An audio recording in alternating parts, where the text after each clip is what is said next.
Whether you're new to oils, just need a refresher, or making the switch over from acrylics, let's take a look at how to use oils in a way that's safe, non-toxic, beginner-friendly, and completely manageable for your home studio. I actually used to have a cockatiel. It's sort of like a cockatiel in a coal mine sort of story, because when I first started using oils and I was using toxic mediums like regular alkyd mediums, which are smelly and toxic, my little bird started puking and I took it to the vet and it was very scary, and I actually stopped using oils for years. And then after I learned, about some of these mediums and some of these techniques that I'm going to share with you, I kind of tried it again, and my cockatiel was still around, and there was never any problem. So I know that it's like totally safe the way that I'm doing it. So first, let's talk about paints. I really love the M. Graham oil paints because they're entirely solvent free, so that makes them, quite a bit safer to use. There's a lot of good brands out there, and this is a really reliable, high quality one that's entirely solvent free. Even when they clean the machines in their factory, they actually don't use any solvents. So if you weren't sure what to get, you could try the M. Graham oil paints. And then in terms of the mediums, I really love this M. Graham walnut alkyd medium. It's entirely solvent free, and it does actually speed the drying a little bit, which I personally really love in oils. And since it's solvent free, it's like pretty much non-toxic. I mean, I wouldn't drink it or anything, but compared to other alkyds out there that are like super smelly and super toxic, this one's totally fine. And I've used it for years in my home studio. I know it's totally fine. So I love the walnut alkyd medium. And so speaking of solvents, if you did want to use a solvent, this is the best one. Solvents are basically like turpentine. This is an odorless mineral spirit. This is Gamsol, odorless mineral spirit. And you sometimes would use a little bit of this in the very beginning stages of your painting, progressively using more of the oil, whether that's the walnut alkyd medium like I use, or the linseed oil, which other people sometimes use, just progressively increasing the amount of the oil as the days go on as you work on your painting. And you could also wash your brushes with the Gamsol, and sometimes I actually do that. That brings us to the topic of washing brushes. One of the best non-toxic ways to wash a brush is to actually just swish it around in some vegetable oil. So I've got some canola oil right here, and I can just swish it around in the canola oil and wipe it clean. So that's kind of how you would clean a brush, is just by swishing it and then wiping it with a blue shop towel. And then after rinsing and swishing your brush around in oil and wiping it with a rag, wash it off with like dish soap and water to get the very last bit off. And do this in a sink that's not your kitchen sink, just in case you have any molecules of toxic paint. Maybe use your bathroom sink, or if you have a studio, of course, the studio sink will work well. And the blue shop towels are an essential painting tool.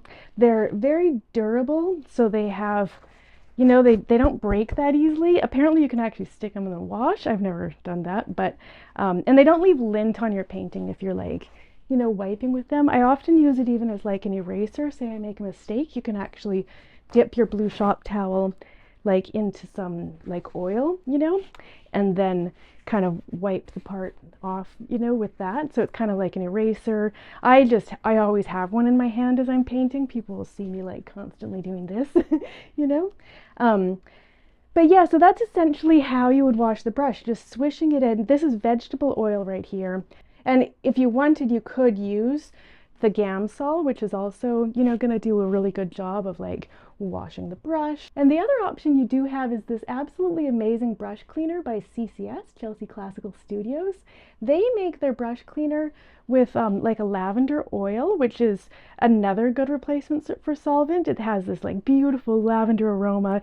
Sometimes people find the lavender smell almost so strong that it's like kind of too much. I actually sort of am like that, but this cleans your brushes so well, and it's non-toxic too. So you could consider getting that. But again, I mean, the most economical and totally works super well way is to just swish it around in the vegetable oil, just like a cheap canola oil. Now, of course, really important is to make sure you keep that separate from, anything that you're mixing into your paint. So the vegetable oil will never dry, which is why it's good for like washing your brushes, but like never mix it into your paints that will go onto your painting, because then the painting will never dry.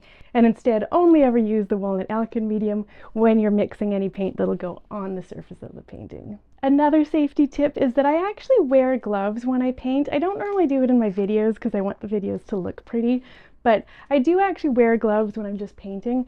So the way that we've got our palette set up using a brand of oil paints that are solvent free, that makes it so there's no like airborne toxicity, but also some of the pigments themselves, like the cadmiums, for example, are actually a toxic pigment. That's why I often use the naphthol red instead.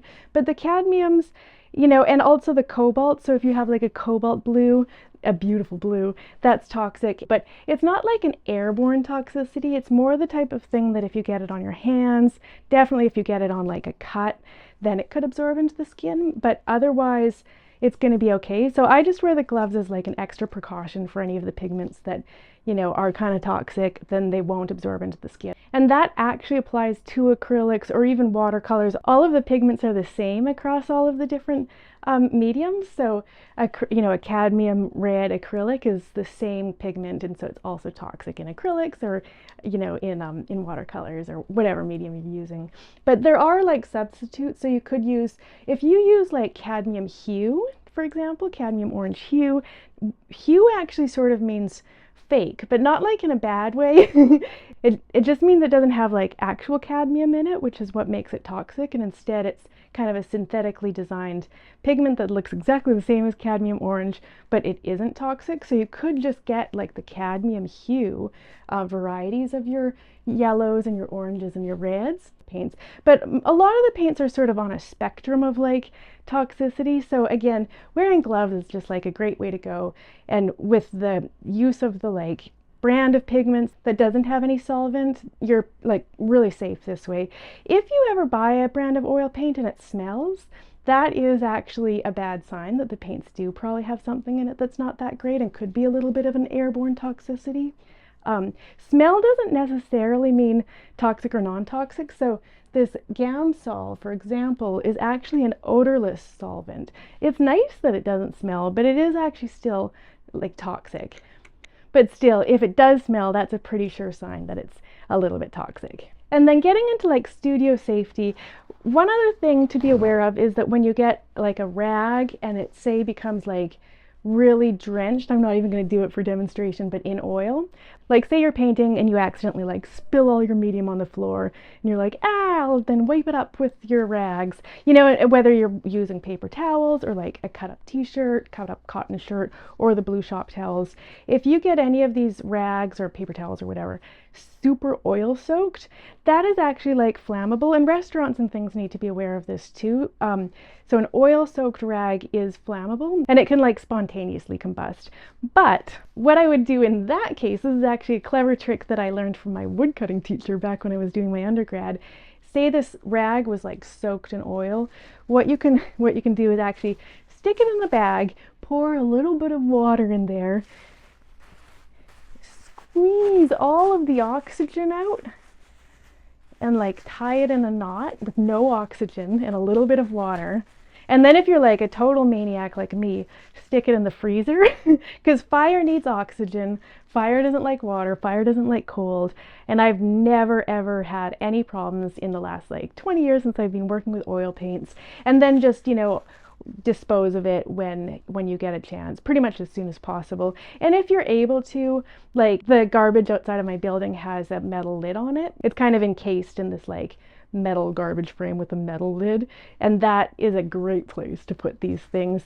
Some people also do, and you could totally get like a metal garbage can with like a metal lid, and that's a great thing to have in the studio because the idea there is that if it was to like catch on fire, the whole thing is metal and it won't like burn. But yeah, I really love this no oxygen trick that I learned from my wood cutting teacher because no oxygen, no fire, and no risk. So this is a great secret tip.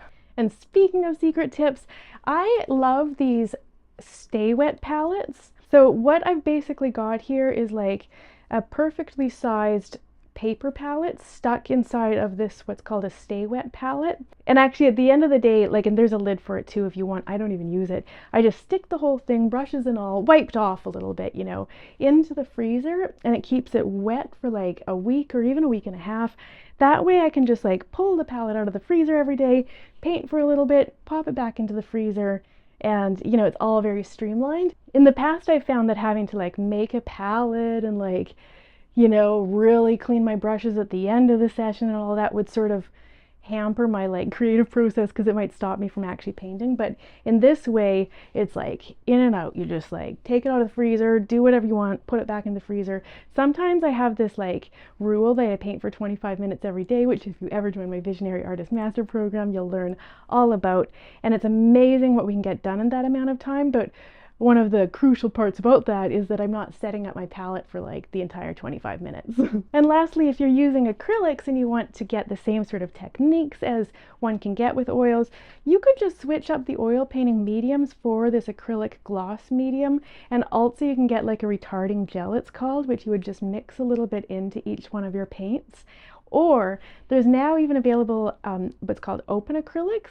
And open acrylics basically like stay wet longer, so you have more time to blend. They're a little bit more similar to oil paint, so that's always an option too. And then also if you have a whole set of oils and you're like switching over to water mixable oils, there's certain mediums, like one that's called medium W, that you can actually mix into traditional oil paints that'll actually turn them in, and it's non-toxic, into water mixable paints, so that you can actually, if you wanted to, switch to water mixable paints rather than buying a whole new set of, you know, new water mixable paints. I will say that with this process, I actually don't see any need to switch to water mixable oils. You know, it's all non-toxic anyways. It's actually like the most non-toxic. Like some of the strange things in acrylics, for example, could actually be more toxic than this totally straight up plain old oil painting palette. Like with the oils, there's literally just like linseed oil and pigment. Like it's very